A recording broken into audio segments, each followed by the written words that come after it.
आदिमं पृथ्वीनाथ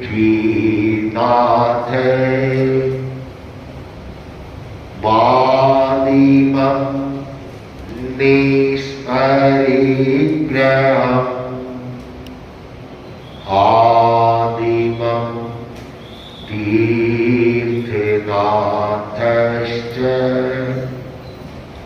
ऋषभस्वामिने नमः। ऋषभस्वामिने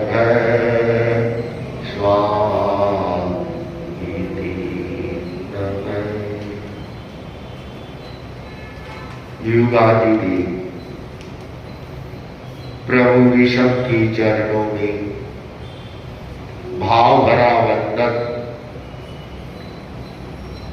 युग प्रधान महातपस्वी आचार्य श्री महाश्रवण जी की श्री चरणों में भाव भरा वंदन समुपस्थित वक्तावर प्रवचन माला में सहभागी श्रावक श्राविकाएं भगवान ऋषभ की स्तुति करने के लिए आचार्य मातु अपने आप को तैयार कर रहे हैं। संकल्प किया कि मैं आपकी स्तुति करूंगा, फिर अपने आप को तोला कि मैं स्तुति कैसे करूंगा। अनंत गुणों के आप भंडार हैं,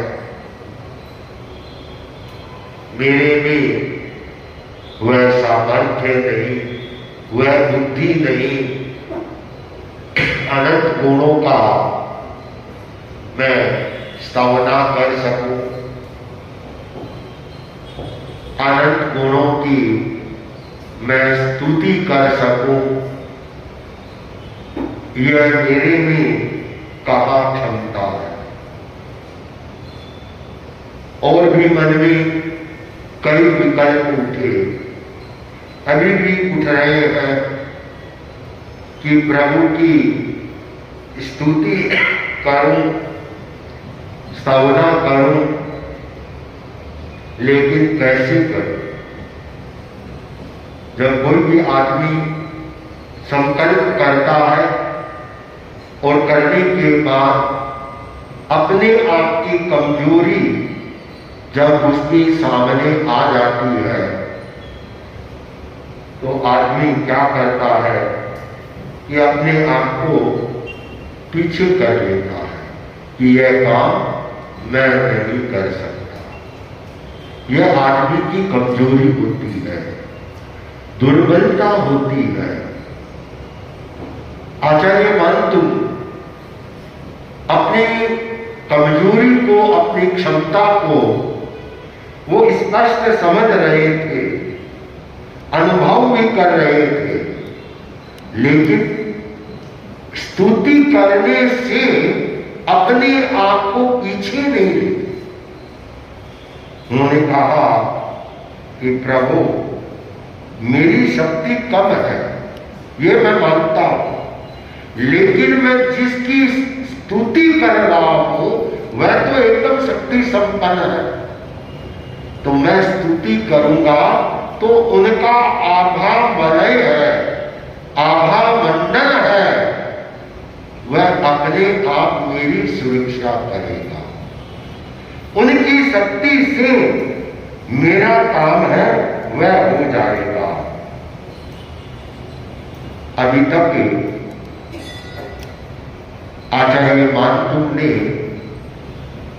स्तुति को प्रारंभ नहीं किया है, अभी प्रारंभ नहीं हुई है, अभी तो अपनी तैयारी कर रहे हैं, हर दृष्टि से अपने आप को तैयार कर रहे हैं और स्तुति के क्रम से आगे बढ़ाते हैं। जो जो चिंतन आता है उसका समाधान देती है कि प्रभु मेरी क्षमता कम हुई तो क्या हुआ, आप अनंत शक्ति संपन्न, आपका अभय वलय अभाव वलय काम करेगा। बहुत बार ऐसा कोई कार्य हो जाता है तो अनायास आदमी के मुंह से निकलता है कि गुरु कृपा से, गुरु के आशीर्वाद से हो गया। लग तो नहीं रहा था कि ये काम हो जाएगा, लेकिन गुरु का आशीर्वाद, तो आशीर्वाद में भावना में एक शक्ति होती है, उसको देखा नहीं जाता है, उसे अनुभव ही किया जा सकता है। फिर विकल्प उठा कि मैं स्तुति कर रहा हूं तो इसे स्तुति मेरी यह मान्य होगी या नहीं होगी, मेरी भक्ति मंजूर होगी या नहीं होगी, लोगों को अच्छी लगेगी या नहीं लगेगी। कि कोई भी व्यक्ति लेखक है, कवि है या वक्ता है, प्रवचनकार है, सबके मन में रहता है। एक लेखक है, अच्छा बुक लिखता है, आर्टिकल लिखता है तो मन में रहता है लोग इसे पसंद करेंगे या नहीं करेंगे। कोई कवि है, कविताएं लिखता है, मुक्तक लिखता है तो लोग इसे पसंद करेंगे या नहीं करेंगे। मन में ये विकल्प आता ही है, आता है। आचार्य मानतुंग के मन में भी यह विकल्प आ रहा है कि मैं जो भगवान की स्तुति कर रहा हूं, स्तवना कर रहा हूं, तो लोग इसे मानेंगे या नहीं मानेंगे, सम्मान देंगे या नहीं देंगे, यह लोगों के चित्त को आकृष्ट करने वाली होगी या नहीं होगी, यह मेरा प्रयत्न कैसे और कितना सार्थक होगा। फिर मानतुंग अपने आप को जान कि इसका समाधान भी होगा कि जो स्तुति वह है जो विद्वानों की चित्त को हरती है। जो पंडित लोग हैं, विद्वान है, ज्ञानी है, क्या मेरी यह स्तुति उन लोगों के चित्त को हरने वाली होगी?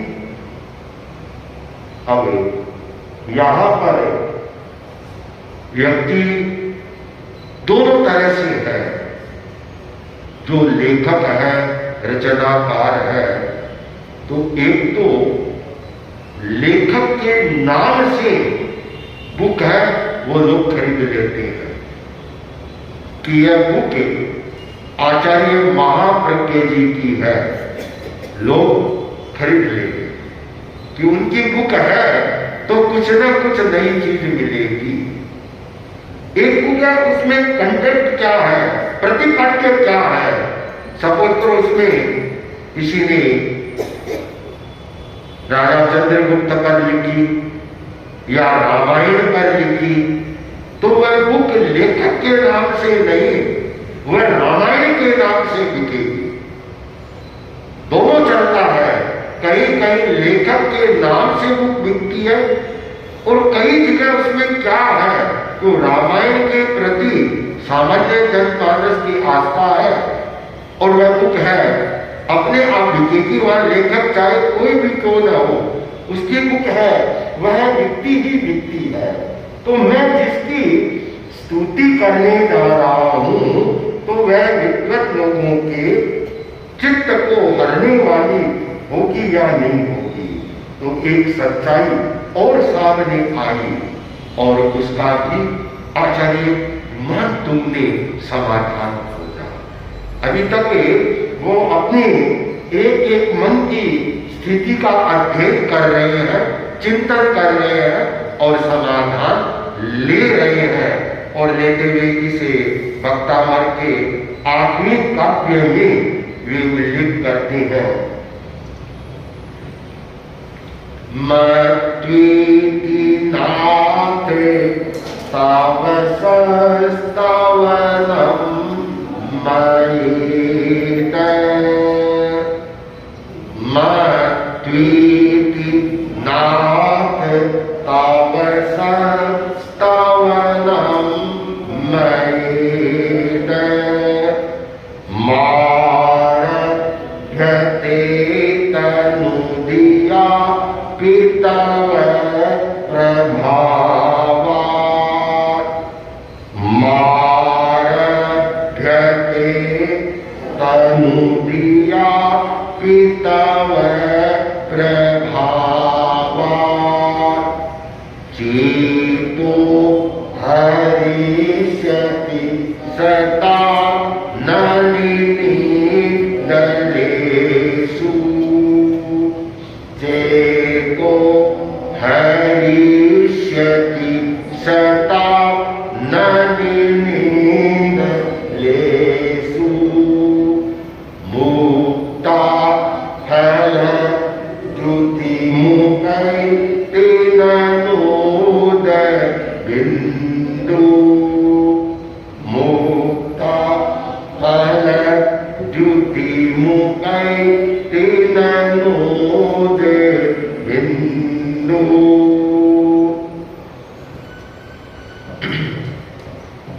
मत्वीति नाथ मत्वा इति नाथ है मत्वीति नाथ है मत्वा मानकर इति इस प्रकार नाथ है स्वामी ऋषभ प्रभु स्वामी है तब तुम्हारा या आपका तुम्हारा संस्थावनम स्थावन मया मेरी द्वारा इदम यह मारभ्यते आरभ्यते संधि उच्छेद कर देंगे आरभ्यते आरंभ करना तनु दिया तनु नाम है अल्प धी नाम है बुद्धि तनु दिया अल्प बुद्धि अपि भी तब तुम्हारे प्रभाव से चेतो चित्त का हरिष्यति हरण करेगा सतो सज्जनों की नलिनी कमलिनी दलीसु पत्तों पर द्युति कांति अर्थात कमलिनी पत्तों पर कांति को मुकैती प्राप्त होती है ननु निश्चय रूप से उद बिंदु उदना पानी का है बिंदु पानी की बूंद।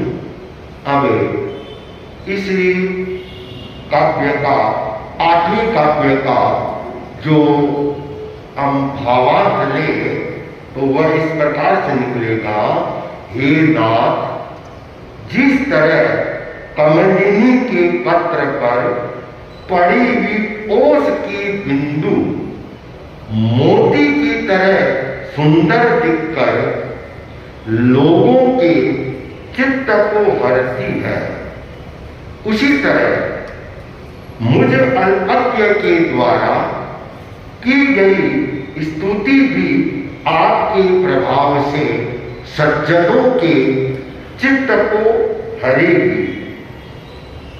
ओस की बिंदु भला क्या मूल्य है?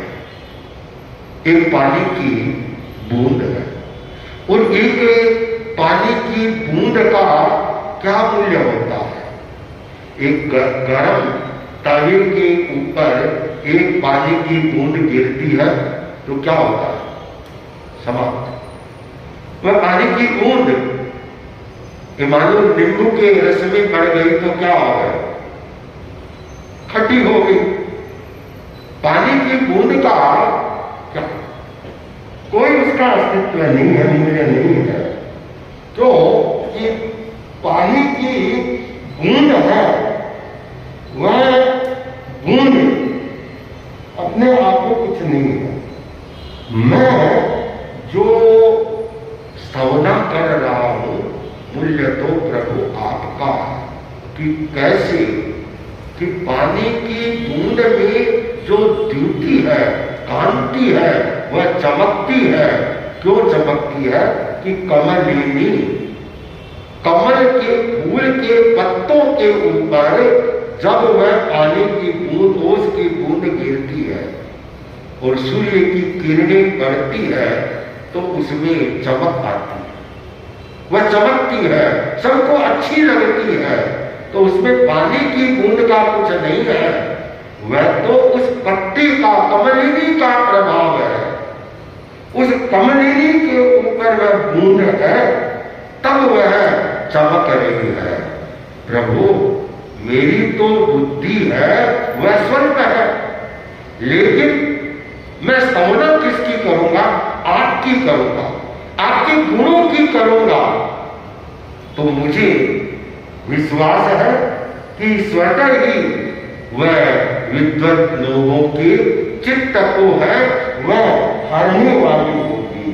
मोतियों की बूंद का वह चमत्कार है, न कि मोती की बूंद में कुछ नहीं है, जो है कमलिनी के पत्ते का चमत्कार है। तो मैं जो स्तवना कर रहा हूं, वह स्तुति कर रहा हूं, उसमें मुख्य मेरा कुछ नहीं है, वह सब कुछ है, वह आपका है। कहा गया ना कि राम तुम्हारा चरित्र, राम तुम्हारा चरित्र स्वयं ही काव्य है। राम तुम्हारा चरित्र स्वयं काव्य है। बन जाए कोई कवि यह संभाव्य है, बन जाए कोई कवि यह संभाव्य है। अब रामायण में राम का गुण गाते गाते कोई कवि बन जाए, वह उसकी व्यक्ति की नहीं, वह उसकी योग्य राम की है। वैसे ही ऋषभ की है, प्रभु मैं आपकी स्तुति करूंगा, स्तवना करूंगा, लेकिन मैं इस सच्चाई को सामने रख करके करूंगा कि जिसकी मैं स्तुति कर रहा हूं, उसके संसर्ग से मेरी जो स्तुति है वह सबके चित्त को है वह हरने वाली होगी। स्तुतिकार ने समस्याओं के समाधान को खोज लिया और जो व्यक्ति श्रद्धा से और भक्ति से अपने इष्ट का स्तवन करता है तो वह प्राप्त कर लेगा। आचार्य मानतुम भी अपने इष्ट की भक्ति में से पहले जो जो उनके चिंतन में आ रहा था, एक एक का भी समाधान ले रहे। जो कवि होता है वह प्रकृति का अध्ययन करता है, प्रकृति के सौंदर्य को वह समझता है, देखता है, जानता है। और प्रकृति एक ऐसा दर्पण है जिसमें व्यक्ति सच्चाई का दर्शन है वह कर सकता है। बहुत बड़े उच्च कोटि के महान कवि और विद्वान थे, प्रकृति का अध्ययन करने में कुशल थे और अपने मन की समस्याओं का समाधान स्वयं के द्वारा उन्होंने प्राप्त किया। स्तुति की गहराई में उतरे और उतर करके बिना किसी परिणाम की चिंता किए हुए वे प्रभु ऋषभ की स्तुति में अपने आप को आगे बढ़ा रहे हैं।